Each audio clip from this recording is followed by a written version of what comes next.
It's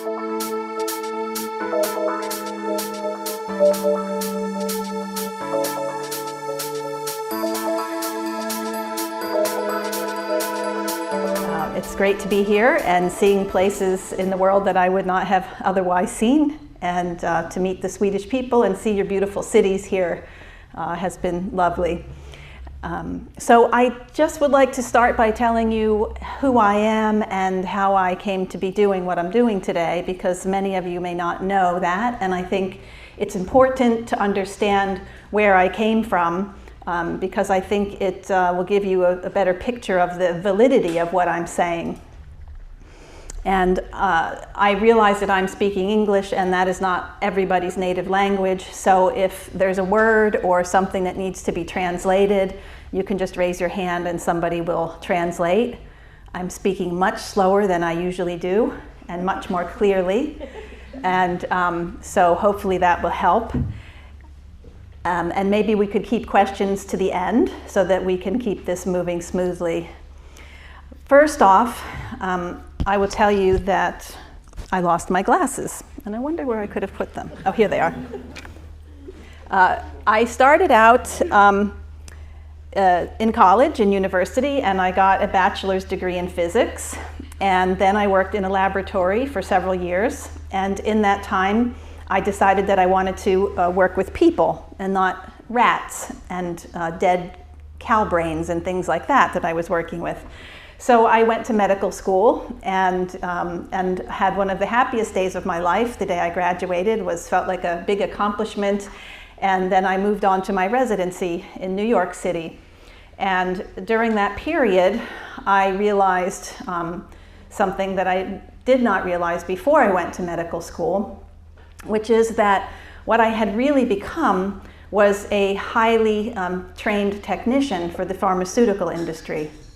And this was saddening to me, because my original intention was to go and be able to heal people and cure their diseases and bring them to higher levels of health. And I didn't learn to do that in medical school.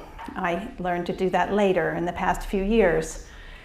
Now, I don't have anything completely against the pharmaceutical industry, because I have witnessed the miracles of giving a drug to somebody who needs it when they need it. It's fantastic. If you want to get rid of a symptom, pain, if you have organ failure, we need this kind of medicine. The problem is that when people have minor issues, health issues, that this kind of medicine is used automatically as first line of defense, and none of these drugs from pharmaceutical industry bring people to higher states of natural health. Whereas there are many nutraceuticals and nutritional advice that can be given to people that can do that, and then they can avoid these drugs. And that's really my belief at this point in how I practice medicine, but that wasn't always the case. So during my residency, when I realized this problem, I decided that instead of doing things to people that were healthy that I did not necessarily agree with, like sending them for mammograms and vaccinating them, and all of the things that we do to healthy people in the narrow corridor that I was allowed to work within the conventional medical system, I thought, well, let me take what I've learned and try to just use it on really sick people. So I specialized in kidneys. And so that took 5 more years beyond medical school to do all of that. And I worked for approximately 14 years in doing nephrology, which is practicing with mostly with kidneys and high blood pressure and diabetes and things like that, some metabolic diseases. And I taught medical students, I taught residents, and I taught doctors in that period of time. I worked in academia. I have a couple of papers published in peer-reviewed journals. And it was around 2009 that there was something that did not feel right to me. And that was when several people came in to the hospital having new onset kidney failure after they had been vaccinated for the swine flu. And that year in USA, we had separate vaccine, one for swine flu, one for seasonal flu. And for whatever reason, I know you folks had problem with that vaccine as well, but we had a different problem as far as I'm concerned. And that was people told me that they were fine until they had that vaccine. And then all of a sudden they had normal kidney function, and all of a sudden they now needed dialysis. And several people this happened with. And I thought, well, this is a problem that we need to investigate. Because any drug that causes kidney failure, we would stop and we would discuss it. But when it came to vaccination, the response I got from my colleagues and coworkers was very different. And so I brought this problem to the administration, and they told me that, these patients did not have kidney failure from the flu shot, and that they had flu, and that's why they had kidney failure. But these patients had no flu symptoms, so they had no basis to say what they were saying to me. And after that, I started to ask questions when new patients would come to me, either with new problems or with worsening of old problems. And this is a question that every doctor needs to add to their list of questions, which is, when was your last vaccine? Because often you will make a correlation between a new symptom and a vaccine, and often you will find numerous case reports in the peer-reviewed medical literature that can support the potential for the vaccine to cause this problem. So once I did that, I saw that there was a correlation, and oftentimes I would see within 24 hours of a vaccine, for instance, a patient in the hospital would come in with borderline normal kidney function, get a vaccine, and kidney function would go down within 24 hours. And the vaccine was still denied as the cause. Our hospital was vaccinating people who, I remember I walked into a room and there was a young man who had cancer, some sort of lymphoma, and he was on chemotherapy. And the pharmacist had just come in to offer him a flu shot and a pneumonia shot, and he had consented to say okay, and they were about to give it. And I canceled that order and realized later that in our hospital, the policy was that my patients could be vaccinated under my name for the order, even though I didn't order it. That was the policy, to offer every patient that was conscious, no matter what their disease, these vaccines. And so I think that should stand out to everybody as problematic. Now, would you want to give a flu shot and a pneumococcal vaccine to a man who has cancer and is on chemotherapy right that moment? That seems very logical to me to just say, no, you wouldn't do that. I saw vaccines being given to people who were having heart attacks while they were having the heart attacks, while they had active sepsis, while they had new onset kidney problems, and numerous other ailments that there was no scientific literature to support vaccinating. But the ethos was, vaccines are safe and effective, and they need to be given. Well, I started doing research at that point, and what I found was very much counter to tradition and to what I had been told in medical school. You may not know this, but doctors are not taught about vaccines in medical school. We are not taught what's in vaccines as far as the adjuvants. We are not taught how vaccines are manufactured as far as what kind of animals go into them. We are not taught the potential dangers of vaccination, and we are basically given a piece of paper that says when the vaccines are due and to give them. And I found this to be very alarming, and even more so when I researched the history of smallpox and the history of polio, two diseases that I was continuously told were eradicated by vaccination. My research that I wrote in a book with Roman Bystrionic was completely counter to that. And in fact, populations who stopped vaccinating for smallpox, their smallpox diseases declined and death from smallpox declined. And with the polio vaccine, the story is so complicated, but basically just saying that I today do not believe that the injected polio vaccine is the reason why we saw polio go away. It does not make polio go away at all. It can still be passed around through populations, and the polio is not what I once thought it was. So given all that, I decided to leave my conventional job and do research. And today I study between 6 and 12 hours every day, 7 days per week, learning immunology, history, toxicology, genetics, and all kinds of things that one must understand in order to know the deeper details of the problems with vaccination. So what I'm going to tell you today is largely based on my research and on peer-reviewed literature. You will see on many of my slides there will be a number called PMID, and you can go and look up these articles that I will be showing you by going to PubMed, PubMed.com, and put that number in, and these articles will come up. Many of them you will get full text, and some of them you'll get just the abstract. And I think that it is important for you to hear both sides. Now, I'm well aware that the medical authorities use fear in order to get populations to vaccinate. I have evidence of that, which I can show you. I'm also well aware that they do not think that you should be educated and informed, but the authorities tell doctors to persuade you and to use fear if necessary, and to kick you out of their office if you will not vaccinate. And these are the kind of tactics and techniques that are used to get people to vaccinate themselves and their babies. And I don't think this is fair. I think that you are all intelligent enough to look at both sides and decide for yourself, should I vaccinate my baby? Should I vaccinate myself? Should I recommend vaccines to my mother and father? And it's a big problem when people are told not to look at the other side. And what you might notice, if you've been in the middle of this problem yourself, is that the people who want to vaccinate are often very aggressive, and they don't want you to hear the other side. And that should make a light bulb in your head go off. Why don't they want me to hear the other side? Why don't they think I can actually listen to both and come up with my own decision?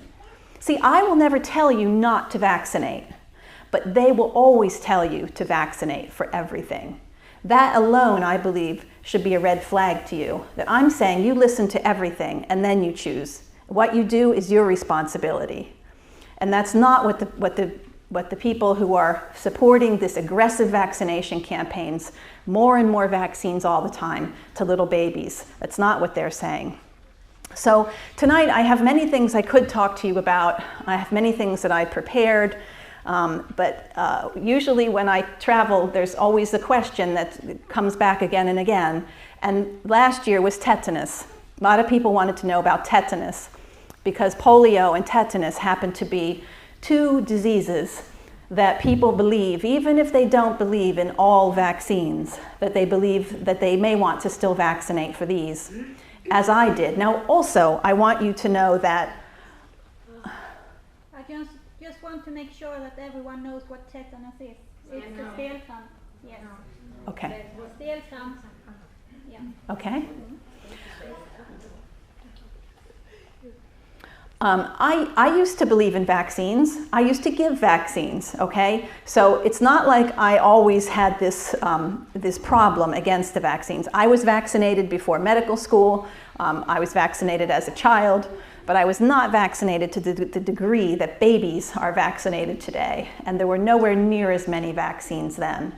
So in my research, in the beginning of my research, I thought, well, there still must be some vaccines that I would take. But now there are no vaccines that I would take, okay? That's just for me. I don't care if I'm going to Sri Lanka or Africa. There's no vaccine that I would take after doing my research because I'm willing to accept responsibility for the outcome of whether I do vaccinate or whether I don't vaccinate, and because I have researched how to keep myself healthy, how to keep my immune system working, even if I'm faced with Ebola virus, okay? So I don't have any fear of dying from infection because I've done my research, and you are all capable of doing that. In fact, most parents have developed a level of understanding of the immune system and health and vaccination far above what their doctors know. And that's my belief, is that is why the health authorities tell doctors not to talk to you, because they know that most doctors will lose the argument unless they have taken the time to really understand. And most doctors don't have the time to take that I have, and they don't have the time to sit and research both sides. So they have to, by default, listen to the authorities and do as they're told.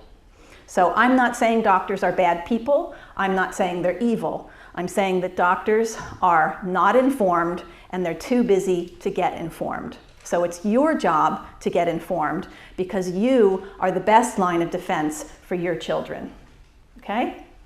So if you'd like, I can start by a tetanus presentation, and we can do that during the first hour, and then I have more information on history, on influenza, on vitamin C, infant immunity, so we can talk about other topics, and then the last hour, maybe we just do question and answer. Does that sound good? Okay. Before I get into that, I just want to show you a few interesting things. And this is from a little magazine that is very highly read in America. It's very popular, called Reader's Digest. And Kathleen Sebelius is our Secretary of Health and Human Services, a very high-level position in government. And she said that there are groups out there, like me, who say that vaccines are responsible for problems. And they say that we have reached out to the media to try to get the media not to give me my view or equal weight, because she says the science has already shown the safety and effectiveness of vaccination, so my voice should not be heard. I couldn't disagree with that more, because the more science I know, the more indignant and upset I get, because I know that the science shows major problems with the theory of vaccination and with the practice of vaccination. This is a PowerPoint presentation that comes from Mayo Clinic. This is a very prestigious institution in USA, and this is one of our leading vaccine promoters in USA. And he made a PowerPoint presentation to give to all doctors to help them talk to people who don't want to vaccinate. And I just took out a couple of slides to show you. It was a very long presentation, but he basically is coaching these doctors how to deal with you. Here's one of the major problems is that this fellow, and this is common, okay, the pro-vaccine world is rife with conflict of interest. These doctors that are promoting vaccines, by and large, have some sort of interest in the vaccine being taken up by the public. So here's just a little list of his conflict of interest. There are numerous conflict of interest of this gentleman, and they're listed in many of his papers because they have to list them. They say, don't plan on giving you any printed information. Don't plan on emailing you any links to information. Does that seem a little strange? They're saying not to give you the information. They said, instead, read and remember. Well, that's not happening, I can guarantee you that. This, I think, is the worst, most egregious statement here, which is he's telling them to persuade you rather than inform you. Okay, so you know now. This was a PowerPoint presentation to doctors. This here is from Dr. Lance Rodewald from the Division of Immunization Services, Center for Disease Control. He was quoted in the New York Times in 2004, and you can read right there, frightening parents about the consequences of failing to vaccinate their children will most likely be part of the campaign. For the task, meningococcal meningitis is ideal. And frightening you is key to getting you to do what they want you to do. And let me just show you something that happened in New Zealand. Speaking of fear, we had a vaccine there called meningococcal B, and this was the informed consent. Okay, right. Give your consent. People holding pen. On the other side had a baby that was dying from some sort of hemorrhagic disease. But one of the authorities said that protection is expected to last for a few years, but the exact period is unknown. So many of these babies were given 3 and 4 vaccines that had huge amounts of aluminium in them. And later on, we found out that there were even more problems with this vaccine. that they used a lot of fear to get the public to take up. In 4 years, 109 cases of the epidemic that they were trying to cover were reported, and they were all people who were vaccinated. 60 were partially vaccinated and 49 were fully vaccinated. Parents were lied to about this vaccine, and in these studies that showed how long the vaccine lasted, they found that the antibody that was made went away very rapidly, somewhere between 2 and 7 months after all 3 of those doses. Not only that, but they found that you could be vaccinated for this. Anyone who was vaccinated for this still carried the bacteria. It didn't get rid of the bacteria, okay? And so these doctors, here's another New Zealand Herald saying that it provided only short-term protection, and this doctor said parents should have been told more clearly about this. So this is the problem with being scared into doing something before you understand what's happening. This was an expensive lesson for New Zealand. Nowhere in the consent did it mention that immunity dropped below protective levels within 2 months. And the failure to inform parents at the time was disgraceful, according to writings in public in the New Zealand Herald. $200 million were put into this campaign. And after that, officials were determined to conceal anything that might cause unease, and everybody was just hush-hush about it. Well, I'd like to show you something else, and that is the data showed from 2006, 2007, 2008, there were 12 deaths from this particular bacteria, and every one of them was in a vaccinated child. Not a single one was in an unvaccinated child. Okay?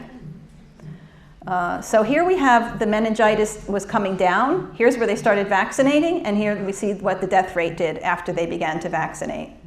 This is what can happen when a population is frightened with pictures like this, thinking of your baby being that baby. We saw this happen in the 1950s with polio, and it will continue to happen. I guarantee you we will soon be seeing people dying of Ebola and pictures of them, whether it's Ebola or not, and we will be offered this vaccine. So we have to be very cautious when fear is used in a campaign, because the result is that we stop thinking. So we must always continue to think even in the presence of fear. Keep our minds open, read as much as you can, and continue to stay healthy, which is always the key to decreasing disease rates. And when I say to stay healthy, I mean nutritionally. I mean paying attention to what we're eating, paying attention that we have the right nutrients, that we're not eating lots of food that has no nutrient value, that we're not scared all the time, because fear, guess what fear does? It raises your cortisol levels and makes your immune system not function properly. Okay, so now on to tetanus, because I wanted to talk about fear, because this has long been the picture that is used to show you why you need to vaccinate your baby. This is untreated tetanus from 100, maybe 150 years ago. Tetanus is a terrible disease. We don't want it to happen to anybody, but what I'd like to show you today is how the idea that the vaccine is why we don't see very much of it, and that the vaccine is safe and effective, that none of those things is actually borne out in reality when we look at the science and the history. So I just want to tell you a little bit about the disease, because it comes from a bacteria. It's a special kind of bacteria, and this is what it looks like when it's in the soil. And it lives in the intestines of ruminant animals like cows and horses, and it comes out in the stool. So back in the old days when we were riding horses through the streets, you can imagine there was a lot of this, much more of it around. So this tennis racket-shaped bacteria is totally harmless. You can eat this, you can get it into your wounds, and it will not cause any disease, so long as it has oxygen. Once you deprive this of oxygen, this occurs, it shape shifts. This is a close-up, a really nasty little thing with all these flagelli, and it can move around. And some, but not all of the strains will produce a toxin, okay? And it's called tetanospasmin. And that, in very small doses, is highly toxic and can be lethal to the nervous system. And that's the basis of tetanus. So we know that you can have tons of this in your wound, and if you properly treat the wound and leave it, and air can get to it and no abscess forms, and you continue to disinfect, that you will not develop tetanus. Okay, so it's very key for a wound to heal from inside out. You don't want a wound to start to seal over on the outside before the inside is healed properly, because anything that's trapped under the skin will fester, there won't be enough air, and this susceptibility can happen. So I already told you where tetanus is most found, but we can also find it just about everywhere else in smaller concentrations. We find it in houses. We find it also in the past in some sterile cotton dressings from hospitals. 5 to 40% of the population carries tetanus in their stool and is not sick from it. The disease mostly happens in moist, warm climates, near the equator, in undeveloped countries where there's livestock. This Dr. Holmes in 1940 wrote the textbook on these kinds of diseases. And what he said, something interesting that I highlighted, is that tetanus is not primarily a war disease, but it's a disease that claimed the greatest number of victims among women and children. Yet we see this man lying naked, in tetanospasm. That's the image we always see, but the truth is it was women and children. And sadly, the medical system was often the source of the infection. If you look at this paper from 1937, this doctor outlines that vaccination was often the preceding event before tetanus. Circumcision, medical dressings and sanitary towels, abortions, hysterectomies, and childbirth itself. Because if you know history, and we wrote about this in our book, that puerperal fever claimed thousands upon thousands of women, and it was completely avoidable if doctors had only washed their hands between going to the morgue and going to deliver babies. And there were doctors that were telling, there were 2 doctors in particular, one in Austria and one in USA, saying, please wash your hands with this special soap because we can get this problem down to almost 0. And they were laughed at and ridiculed.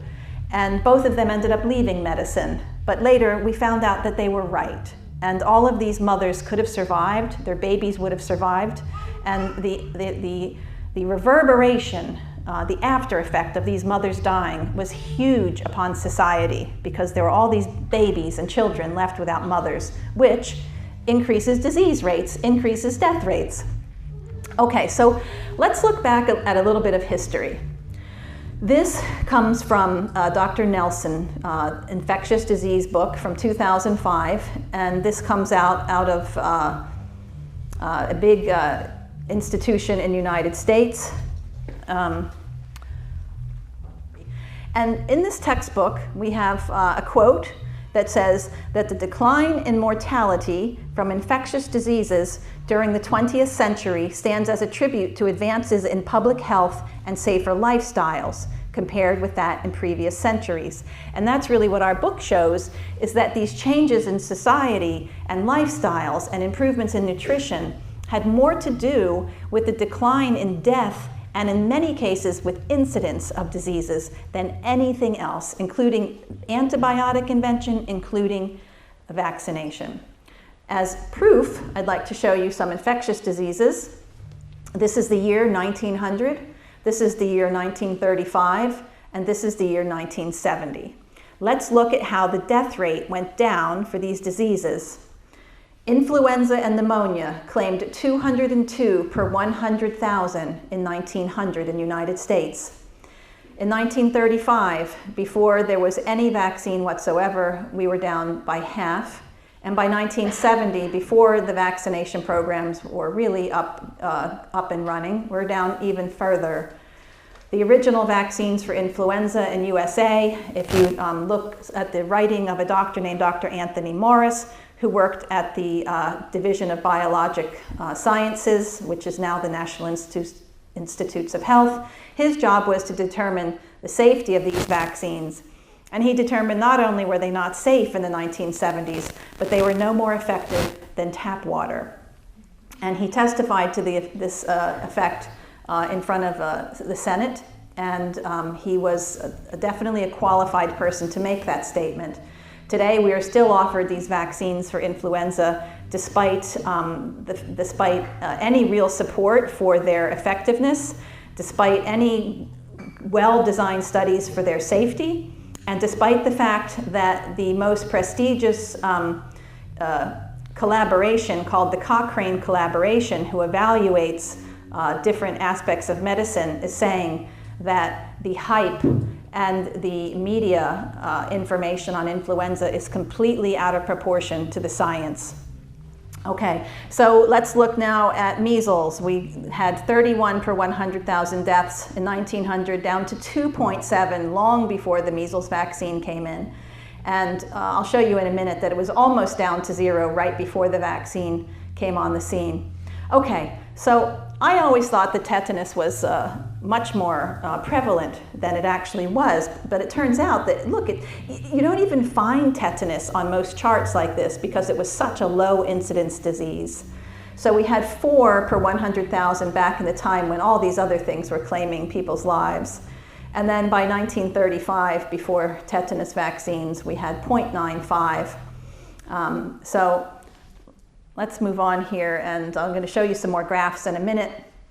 But I also want to show you a quote from this article from 1980. And this doctor says that the death rate from tuberculosis, diphtheria, scarlet fever, all these other things started to fall long before the introduction of vaccinations or antibiotics. And that's exactly what Roman and I found when we did our research looking at vital statistics in parts of the world where they were available from the mid-1800s and onwards. This is another chart from our book, and it shows you the death rate in England and Wales from various diseases. Now, you can take pictures if you like. I'm happy for you to take pictures, but I'll tell you that if you go to dissolvingillusions.com, you can actually see all of the graphs that are in the book in color for free. You can also read the author's introduction, and you can read, I think it's the first page of every chapter. So let's look at measles. Okay, measles is the green line, and you can see the death rate for measles was quite high, you know, around 40 per 100,000, and then it started to decline around the time when food was improving, child labor laws were being instated, and when plumbers came on the scene and the sewage was separated from the drinking water. And look, here's when the measles vaccine came. Interesting, isn't it? It was almost down to 0. We have the exact numbers, but it's like 0.3 or something like that. Okay, here we have scarlet fever. Now, scarlet fever vaccines were developed, but they found that they really only gave them to healthcare workers sporadically, and that there were so many problems with these vaccines, allergic reactions, that they never really used them in mass production. But here we see a disease that, so we can say they really never vaccinated the masses for scarlet fever, but look, death rate for scarlet fever. And it was down here. A lot of people say, well, that's because we have antibiotics, Dr. Humphries.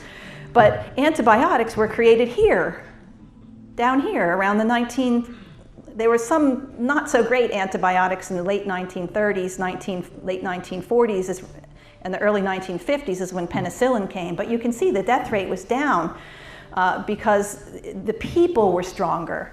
And that's really important. The people being strong is much more important than the microbe being strong. Do you know that bubonic plague that used to take a quarter of the population and wiped out masses in Europe, do you know we still have that in USA? You don't hear about it because not a lot of people are dying from it. Okay, here we have whooping cough. And again, you see the same thing. Here's when whooping cough vaccine came in. So it's just silly to say that vaccination is responsible for the decline in death rate. Okay, so let's get back to tetanus, because we're often told that once we gave this vaccine, we saw this enormous drop in death and cases, and we're shown this graph here. And it really does look like, you know, the tetanus vaccine came in around here, and look, we have this ski slope coming down. But the problem is, and this is how you'll be shown by the public health authorities, all the vaccines' success. They don't show you the whole graph. Here's what happens when you look at the whole graph. We can see that it was already coming down, and then it came down further. But look at how much more dramatic it was in England and Wales. We can see that the decline in incidence and mortality is here, and the vaccine came in here, and we actually see it come up a little bit after the vaccine came in. And this is the same thing in Canada. You know, we see that the death rate from tetanus, they only started reporting cases here, but we can see the death rate was just precipitously falling. And this is the year the vaccines came in. And again, we see for some strange reason an increase right there, but we can't say that we have tetanus vaccines to thank, because the trend was already seriously coming down. I keep saying it's about the people, it's about the people, it's not about the microbe. There are some situations where the people, their immune systems and their blood flow isn't so good, and so they can become more susceptible. So diabetics, we know, are much more susceptible than non-diabetics. They don't have the best blood flow to the skin, and that's part of the problem, is that you need to keep oxygen coming into a wound to prevent tetanus. They have high sugar rates in the blood, and that also feeds bacteria. And they tend to have higher inflammation and lower vitamin C levels. Drug injectors, it's the same thing. They're just chronically ill, they're much more susceptible, and they're putting dirty needles into their skin, which doesn't help very much. The diagnosis is basically one made by looking at a patient. We don't have any tests to show that we can make this just by testing. We know that only 40% of all cases are ever reported in USA, and so I also know personally of 2-3 cases that the parents insisted were tetanus, that the clinical scenario was completely consistent with tetanus, but the doctors would not report it as tetanus because the patients were vaccinated. And this is something that happens after vaccines. We see it happen after the pertussis vaccine. We wrote about that. Things change. The diagnostic criteria often change after a vaccine is introduced, so that less cases get reported just because of that. But there's also bias not to report the vaccinated, or even to think that the vaccinated have the disease. And this is also written about in many medical journals, that we're missing tetanus cases because we don't think of it because of the vaccine. Well, because I've been to Finland twice, and because they first asked me for this, I looked up their history of tetanus. And since they're your neighbors, I think that's fair enough to show you. So let's look at this article from 1993. Is that me making is that background noise in the speakers? No, okay. Tell me if you hear, I feel like I'm hearing something. So there were 106 cases of tetanus between 1969 and 1985. 5 of them were children. 4 of them had received adequate vaccination against tetanus. So the point I'm making now is that this vaccine has never been, and still is not, anywhere close to a guarantee that your child will not develop tetanus. You have to do other things to work towards your child not getting tetanus. We hear, okay, another thing I want to tell you about is that you will be told the statistics on death rates. For instance, you'll be told how many children die every year of measles, and you'll be told that's why you need to get a measles vaccine. But what they won't tell you is that those deaths, by and large, are in Africa and countries where people are starving. The same goes with tetanus, is that we're told about all these deaths that are happening every year still from tetanus, but they're not here, and they're certainly not in babies. In Finland, the last case of baby tetanus was in 1915, and they did not start vaccinating babies until 1957. So after doing my research, it's my determination that there's no reason to give an infant a tetanus vaccine. Even if they worked, it's not necessary. Babies are not, the reason babies used to get this is because people didn't understand how to use sterility techniques and the cord. And so they were putting mud on it, or they weren't using proper surroundings, or the wrong dressings that had bacteria in them. So this isn't happening anymore. Well, this slide is just showing you a study that shows that the difference between the vaccinated and the not vaccinated as far as antibody isn't that great, is that some of these unvaccinated children still have high antibody levels, and the vaccinated, similar to the vaccinated. So we can't just go by antibody levels, because it does not very well correlate to the level of protection. And you can see the death rate in the non-vaccinated was 42.9, and in the vaccinated was 50%. So it's always a little more complicated than they like to simplify things for you. Okay, so we're often told about herd immunity. And you might be familiar with that term. Are you familiar? Okay, so that's basically saying that you're irresponsible if you don't vaccinate yourself or your child because you're putting other people at risk. Well, there's a few problems with that theory. One is that if people trust their vaccines, they shouldn't be worried about what you're doing. But even more problematic to me is the more I understand about vaccines, the more I understand that so many of the people that are vaccinated are actually developing the disease and then infecting other people, oftentimes shortly after they're vaccinated. You know, I used to think this didn't happen, but just recently I came across an article about cases in Croatia where these children were vaccinated for measles, mumps, rubella, and about a week after the vaccination they developed measles and infected other people. And the article said that in the past they would have never made the link that it was vaccine strain causing the infections, because they would have either called it another disease because the child was vaccinated, or they would have thought it was a wild vaccine, virus, not from the vaccine. But now that we have the ability to test, is it vaccine strain or is it wild, we're seeing that these vaccines can and do infect after these people are vaccinated. We know it happens with rotavirus, the swallowed virus that are given to infants, and we know that it happens with oral polio vaccines. We know it happens with measles, and it's always known it's happened with rubella. So when people want to use this herd immunity argument, it's really not very rational. And this concept of herd immunity really came from a time when people were not vaccinating. There was a doctor who looked at the populations, and he noticed that when 95% of the population of children below 15 had had measles, that epidemics were at a very low rate. And when that changed, when that dropped, then they would see some outbreaks. But it wasn't that people were dying left, right, and center, because as we know, the death rate went down not as a result of vaccination. So this concept of herd immunity does really not apply to vaccination for several reasons. One, I already told you, the vaccines can spread disease. But two, because if we just take measles, for instance, anybody here over the age of 70?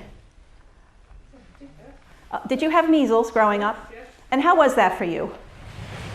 Well, I had measles, and I've read the notes my mother made at that time. Okay. And she wrote, MD had measles, and she wasn't too bad. And I called she called her friend to bring her daughter to me. So she could catch measles as well. That's what mothers did at that time. Measles parties, because they wanted to get it over with. Yeah. My mother's friend was a nurse. Yeah. Very, very talented nurse, and she brought cod liver on. Thank you. I did not plant her in the audience. I want everybody to know that. But I know that there's always somebody over 70 in my audience, and they always say that same thing. Did you know anybody that went blind from measles? No.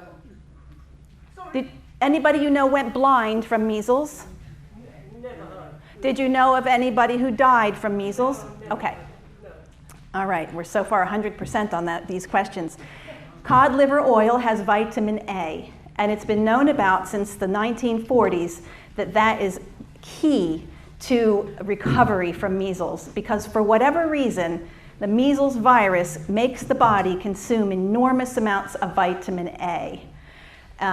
And without that, that's when you get this problem with the eyes. And the medical authorities used to say, what did they tell you? Just keep you in a dark room. But that's no cure for blindness or for photophobia. You have to treat the disease, not just put them in a dark room. So the vitamin A was very important. And today we now know that 400,000 units a day to someone who has measles makes a huge difference in the recovery time and in the rate of secondary infections. The other thing is that people were wanting their children to be infected with measles because they wanted to get it over with. It was a mild disease of limited duration. Our health authorities knew that and wrote about that before the vaccine was invented. But today, young people, I mean, can you imagine having your 1-year-old infected with measles? Doesn't that just make you feel horror? Now, why would that be? It's because of what you've heard and what you've read. Because after a vaccine is invented, there tends to be lots of reports of the bad things that can happen, like chickenpox, which anyone my age would have had chickenpox. But we're told in America that, that this is a very dangerous disease and people are dying of secondary staph infections. But problem is that doctors often give antibiotics and fever reducers to these problems, and that makes everything worse. I had another thought before I get to your question, which is that you had measles, you have 75 years worth of immunity. I was vaccinated. I probably don't have immunity to measles right now. So I am potentially more of a threat to the herd than you are. Okay, my babies would not be getting the advantage of my immunity. So my babies are more not only a threat to the herd immunity, but they're threatened by my lack of immunity. Your babies got much more immunity from your placenta, from your milk, and so they were protected by you and by real herd immunity. Now, as people your age are dying, older than you, of course, are dying, we're losing the true herd, and we're being replaced by these false herd. And so they're telling us now that we need to revaccinate. But for tetanus, this can't happen, and that's because we will never get rid of the spores in the environment, and I cannot give you tetanus, so it's not contagious from person to person. What was your question? No, not a question. That was a lady back there. I just wanted to ask, I had the measles when I was a child, and it went very well. But then I came to hospital for something different later, and I there shared a room with a girl that was 17, and she had brain damage, and they said that was from measles. I just wanted to... Yeah, well, see, measles has to be treated properly. That's part of the problem, is that, first of all, I would say, how many vaccines did that child have beforehand? I would say, did she get breastfed? I'd want to know that, because that's a huge deal when it comes to the development of our immunity. Breastfeeding not only helps the baby develop their immunity, but it makes you stronger even as an adult, okay? So, and I would want to know, did those doctors give that girl antibiotics when she had measles, which will basically disrupt the real immunity in the bowel because it napalms the bowel. And I would want to know if she got vitamin A and vitamin C. Now, those are things that I would ask of that person before I would automatically say that it was all because of a virus. Yeah, okay, I'm going to just keep going now because we can do the questions at the end. Okay, let's talk a little about the vaccine. I'm going to skip over a lot of these because I have about 150 slides. Okay, so I will tell you that I have a stack of medical literature papers, of case reports of fully vaccinated people with very high antibody levels, or even just normal antibody levels, who developed tetanus disease, some of the worst kind of tetanus disease. So why could that happen? Well, I put this little picture in to show you, because what we have is, this is just an anatomical view, and on the outside, of course, you have skin. And so when that skin can be disrupted or dying pieces of skin, then tetanus Tetanus bacteria loves to live in dead flesh. That's its favorite place to live. Dead flesh with low oxygen. So if we have that happen, look, that we have, see, all these yellow things are nerves. See the yellow lines coming up? And they come up here, and they go into the central nervous system and up into the brain. And these red ones are arteries. And there should be blue ones in here too, but I guess it's not a complete drawing. But so there's veins and arteries. So everything travels in the same place, in the same direction. Nerve, artery, vein, lymphatics. They all always go together. So if tetanus toxin comes into the body and is generated in the body, and if it gets to the nerve before the blood gets to it, then it doesn't matter how high your antibody levels are. You can still have tetanus go up to the brain and either kill you or make you very sick. No, it doesn't matter how many times you've been vaccinated. So that's why wound care is the most important thing when it comes to preventing tetanus. Okay, so where does the vaccine come from? Well, I just told you that tetanus loves to live on dead flesh.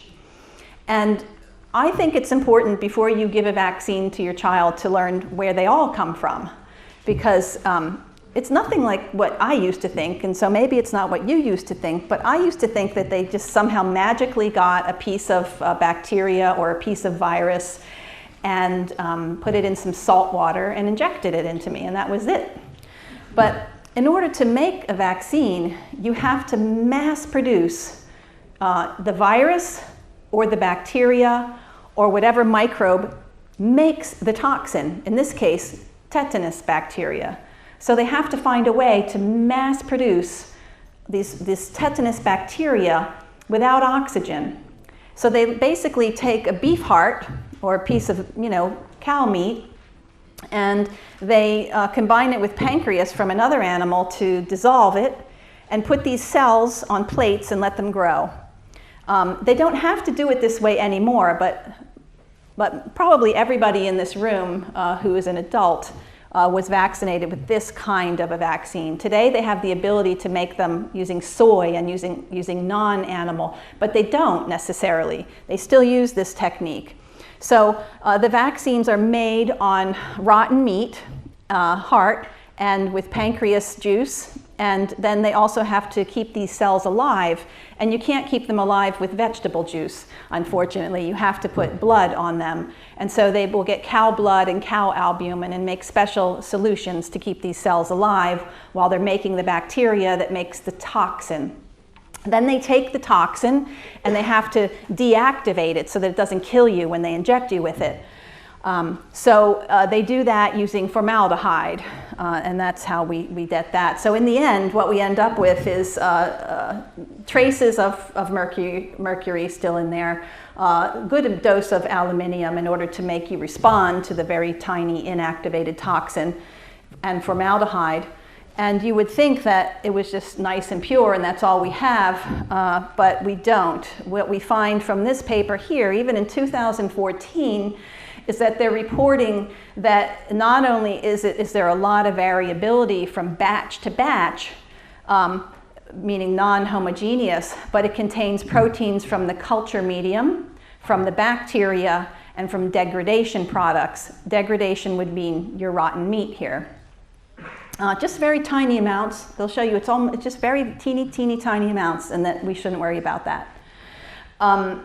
So moving right along, safety as far as vaccines go has a specific definition, and that is that we can only say it's safe in relation to the condition of you when you're given it. So in other words, you could have a disease that we don't know about, like an immunoglobulin deficiency or a cancer or a mitochondrial disease, and then you get this vaccine or genetic disorder, say, and then the vaccine can trigger problem, and then they will blame you because you had this pre-existing condition, and not necessarily is it a problem of the vaccine.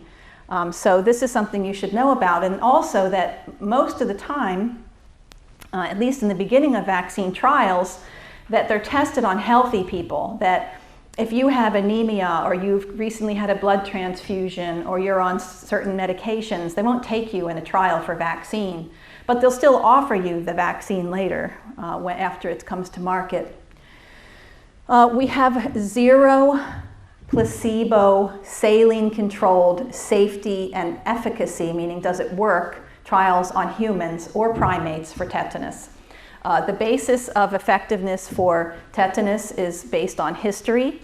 It's based on the history of disease during wars, which I'm going to talk about next, on guinea pig tests, and on many assumptions. So here's what happened between World War I and World War II. In World War I, there were a report of 70 cases. I believe this was within, it's within a specific place. I believe this is United States data, okay? So we have 70 cases of tetanus World War I, 12 cases World War II. There were 500,000 wounds versus 3 million wounds. And so the rates were much higher during World War I than World War II. And we vaccinated our soldiers during World War II a lot. I mean, we vaccinated them when they enlisted. We vaccinated them every year. And we vaccinated them anytime they had a wound. So the assumption was that it must have been the vaccine that made everything better. So let's take a look at some of the data that we can find in prestigious medical journals, peer-reviewed medical journals. This one here in 1946 reported on European and African war campaigns of World War II. And they found that there was 22 cases in the vaccinated, 62 cases in the not vaccinated. But look at the death rate difference. There was an 87% death rate in those that were vaccinated and a 48% death rate in those that were not vaccinated. So again, what are we concerned about? The death rate or disease rate? I think we need to be concerned about both and be asking questions about both. But let's look at this. U.S. Army, World War II. There are 12 cases. And this paper shows you each case and how many times and when they were vaccinated. And of those 12 people, 7 of them were vaccinated. So why now? Let's go back to our world wars. World War I was fought using horses. The soldiers, the cavalry were a lot on horses. It was fought in areas of the world that it was lots of farmland, trenches, and so oftentimes the soldiers were covered in mud and water up to their hips. Medical care was not readily available to them, and antibiotics had not yet been invented.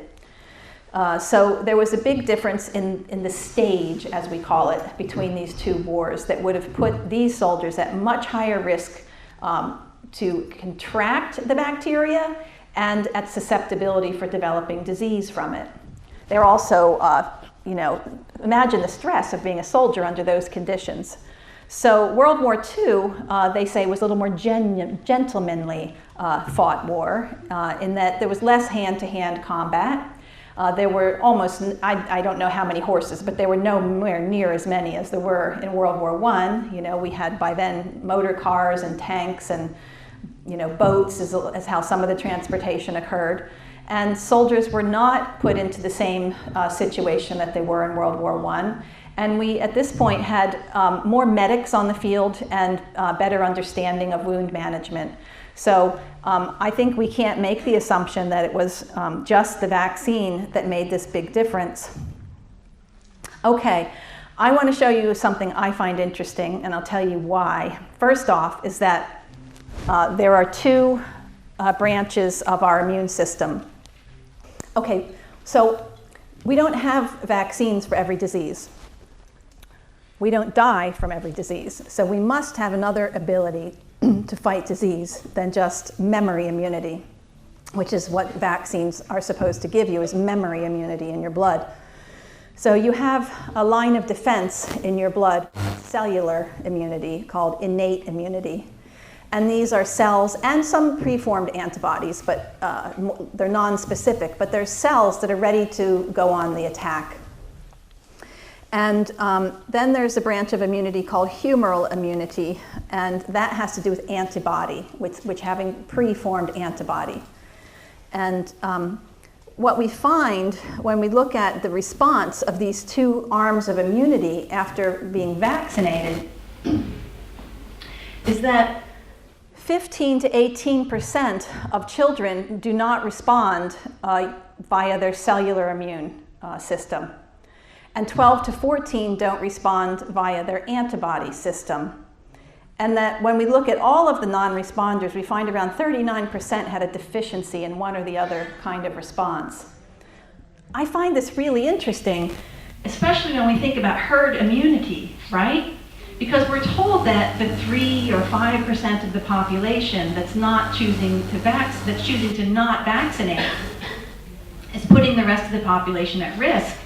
But you can see here that for a disease that does have the potential to spread from person to person, that this group of people that was vaccinated is actually much higher, this group of people is much higher than the non-vaccinated children are.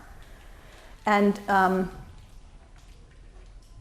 because of the diseases like mumps or rubella, for instance, it's very common for children not to respond to the rubella vaccine. And if we have time, I'll show you the paper that talks about that.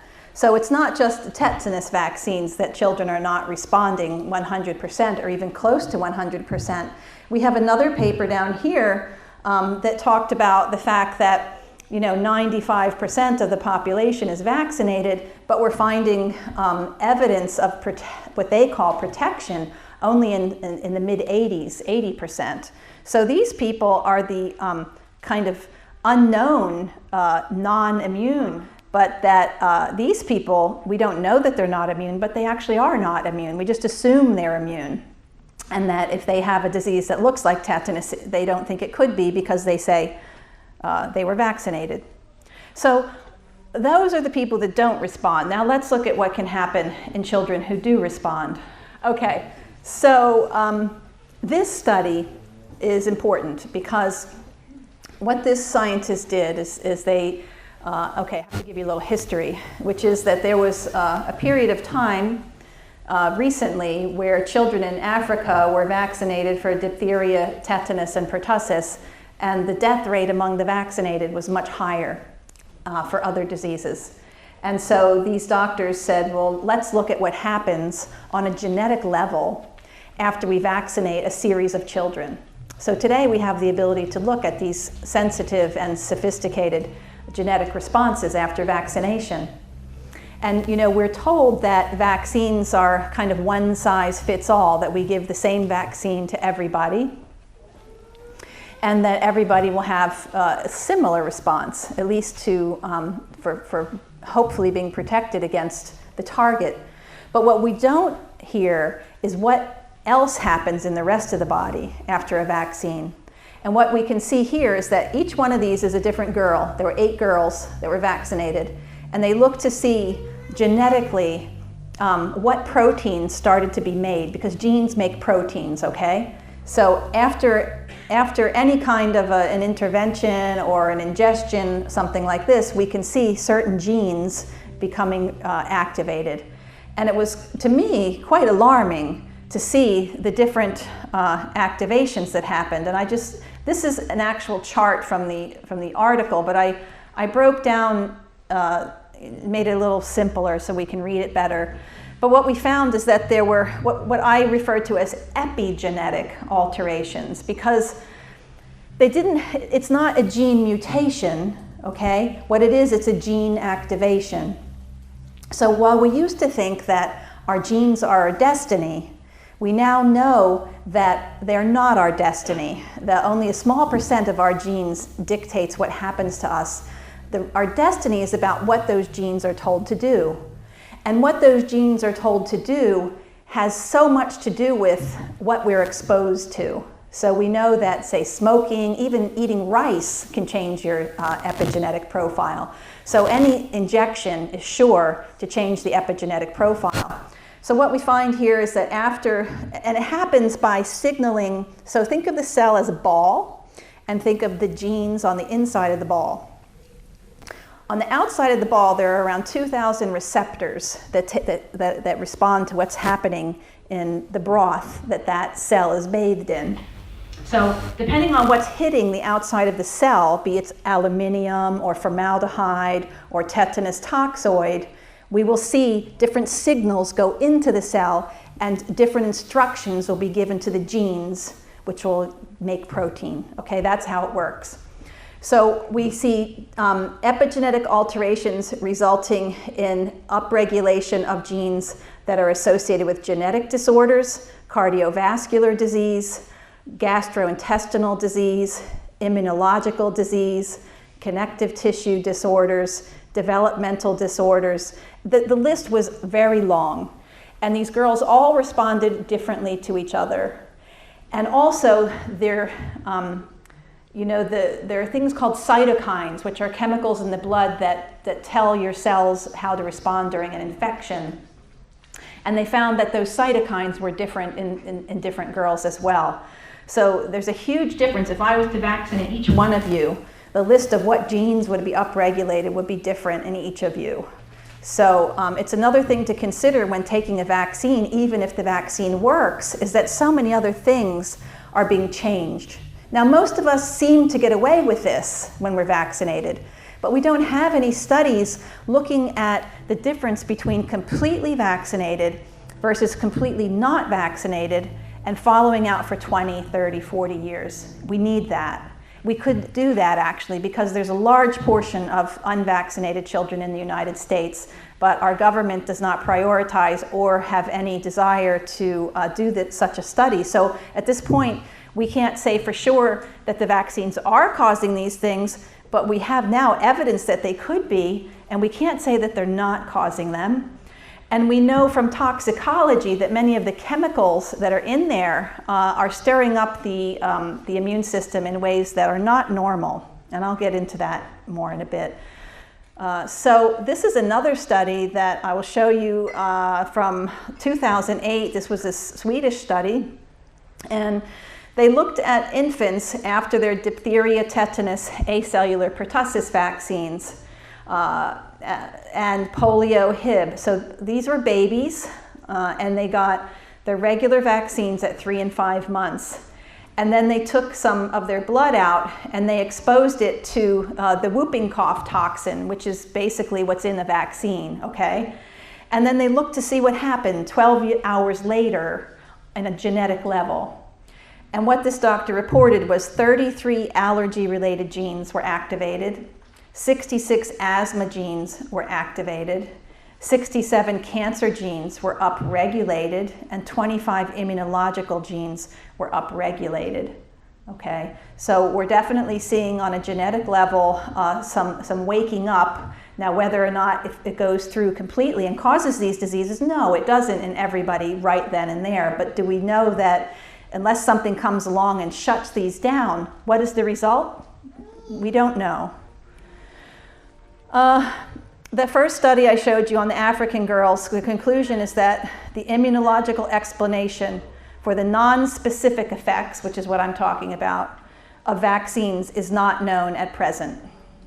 Susan, Time out? I stopped you. You stopped me. You- I'm too fast? You're too full of information. Oh, And now it's break. okay, good. And